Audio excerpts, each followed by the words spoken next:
You have never heard your own voice, not once. The voice inside your head right now, the one you hear every time you speak, every time you laugh, every time you whisper something under your breath. No other human being on earth has ever heard that sound. The voice on a recording, the one that makes you flinch, the one you swear sounds nothing like you, and that is the real one. That is what your mother hears. That is what your friends hear. That is what every person you have ever spoken to has always heard. And yet, in a 1967 study, only 38% of people could even identify their own recorded voice within 5 seconds. The majority heard themselves played back to them and had no idea it was them. So the voice you know best in the world is a voice only you can hear. And the voice the world knows you by is one you barely recognize. Your brain has been lying to you about the most basic thing imaginable, what you sound like, for your entire life, and the reason why goes far deeper than acoustics. In 1966, two psychologists at the Menninger Foundation named Philip Holzman and Clyde Rousey became fixated on a reaction they kept seeing in their patients. When people heard recordings of their own voices, they did not just dislike the sound, they became visibly distressed. Speech hesitations increased, self-evaluations turned sharply negative, some became hostile, others withdrew completely. Holzman and Rousey had expected mild surprise. What they got was a psychological event, and they could not explain it with acoustics alone. The disturbance ran deeper than a pitch mismatch. Something about hearing your real voice confronted people with a version of themselves they had never agreed to meet. The effect was so consistent across dozens of participants that they gave it a clinical name. They called it voice confrontation, and the mechanism behind it starts inside your skull. Right now, as you hear your own voice, sound is reaching your inner ear through two completely separate channels. The first is air conduction. Sound waves leave your mouth, travel through the air, and enter your ear canal just like any other sound in the room. This is the path everyone else's voice takes to reach you. This is the only version of your voice that anyone around you will ever hear, but there is a second path. When your vocal cords vibrate, those vibrations travel directly through the bones of your skull, your jaw, your cheekbones, the temporal bone at the side of your head, and reach your cochlea before the airborne sound even arrives. This is bone conduction, and bone conduction changes the signal. Skull bone is denser than air. It transmits lower frequencies more efficiently. By the time the bone-conducted signal merges with the air-conducted signal inside your ear, your brain is hearing a version of your voice with extra bass frequencies that no microphone and no human ear on the outside can pick up. Your voice sounds richer, deeper, fuller, but only to you. Researchers measuring this difference have found that bone conduction dominates your self-perception at frequencies between 1 and 2 kilohertz. That is the range that gives a voice its warmth and depth. Strip it out, which is exactly what a recording does, and what remains is a thinner, higher, less resonant version, the real version. Think about what that means. Every conversation you have ever had, every presentation, every phone call, every time you have said, "I love you," or "I'm sorry," the voice you heard yourself using was not the voice the other person received. In 2013, psychologist Susan Hughes at Albright College designed a study to measure exactly how distorted our self-perception is. She recorded 80 men and women speaking, then played those recordings back in a randomized set alongside other voices. The participants did not know their own voice was included. They were asked to rate every voice for attractiveness. The result was split down the middle in the strangest way. When participants unknowingly rated their own recorded voice, they scored it higher than other people scored it. They found their own voice more attractive than anyone else did. But when they were told which recording was theirs, the effect reversed. They cringed. They called it unpleasant. They liked their own voice only when they did not know it was theirs.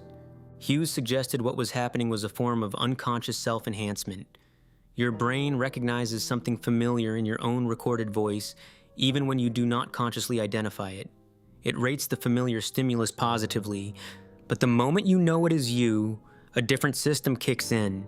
The gap between the voice you expected and the voice you are hearing produces something closer to a threat response than a preference.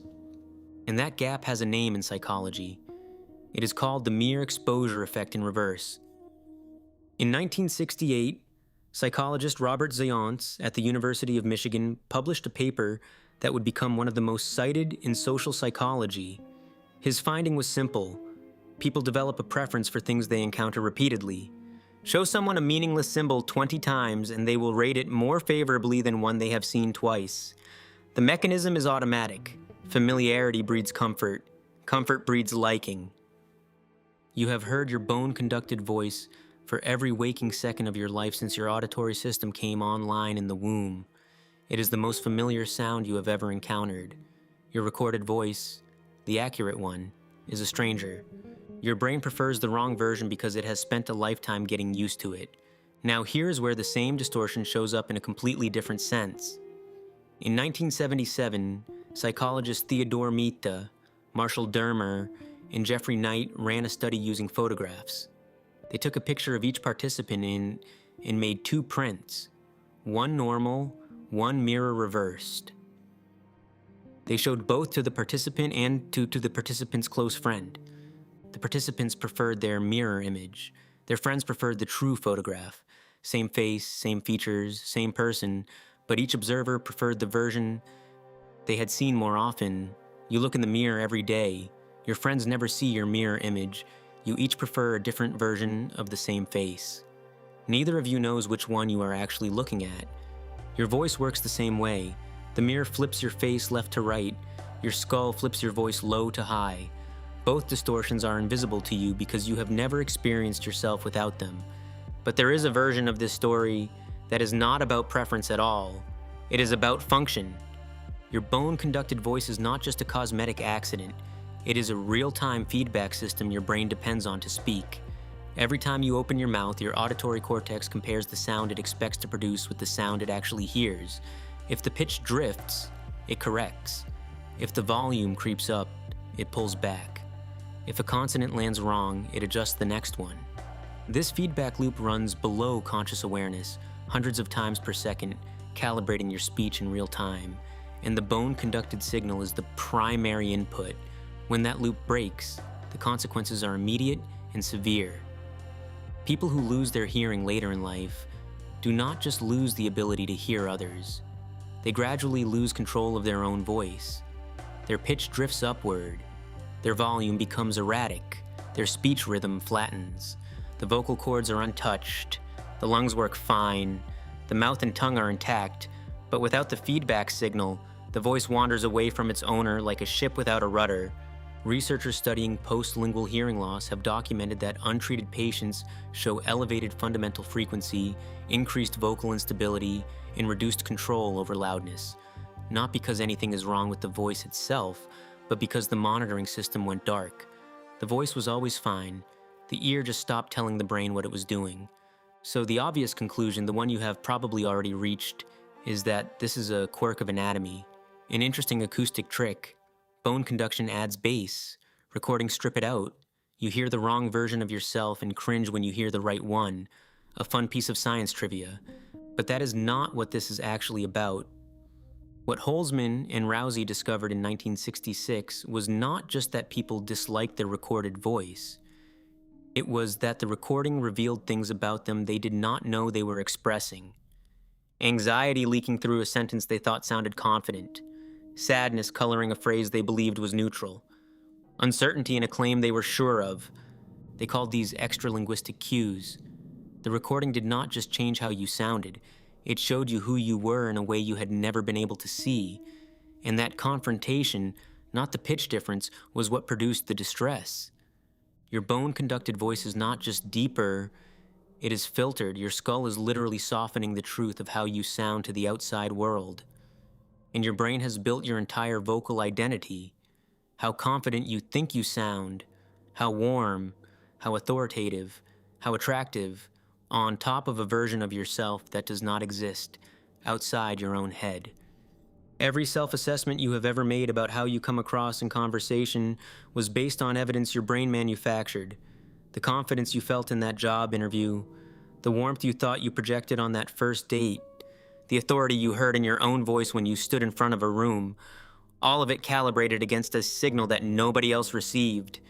You built your self-image on a frequency that only you can hear. And the same distortion runs in every direction. Your mirror reverses your face. Your skull deepens your voice. Your memory edits your past. Your brain smooths over the rough edges in real time, constructing a version of you that is more coherent, more flattering, and more familiar than the version the world actually encounters. We spend our entire lives inside a body we have never truly observed from the outside, and every mirror flips us. Every recording shocks us. We build a sense of self on top of inputs that our own biology distorts before we even become aware of them. But here's the part that makes all of this matter more than acoustics. The feedback loop that governs your voice, the one that compares expectation to reality and corrects in real time, that system does not stop at your vocal cords. Your brain runs the same kind of loop for your emotions, your social behavior, your sense of how others perceive you. And every single one of those loops is calibrated against internal data that may be just as distorted as your bone-conducted voice. You think you know how you come across. You think you know what your face looks like, what your voice sounds like, what impression you leave behind. But the version of yourself that you carry in your head was built without ever hearing the recording, without ever seeing the unflipped photograph, without ever standing outside your own skull and listening to what comes out. The people around you have always heard the real version. They have never heard the one you know. And the strangest part is this. The real version, the one on the recording, the one that makes you cringe, the one you swear sounds nothing like you, that is the voice people fell in love with. That is the voice your friends recognize across a crowded room. That is the voice your children will remember when they are old and you are gone. The voice you hate is the only one anyone has ever known. And you are the only person in the world who has never heard it clearly.